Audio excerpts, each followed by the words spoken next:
When many people live together, there will be undoubtedly be quarrels.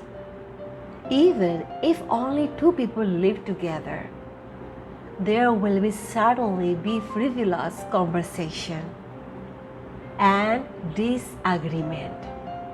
Simple understanding.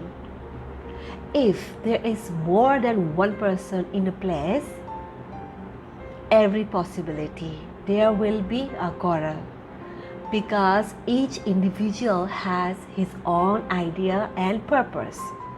A pure devotee who is attached to the activities of devotional service and who always engaged in the service of my lotus feet.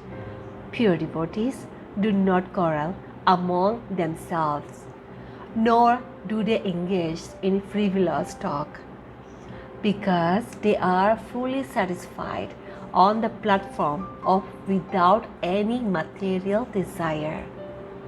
Hare Krishna.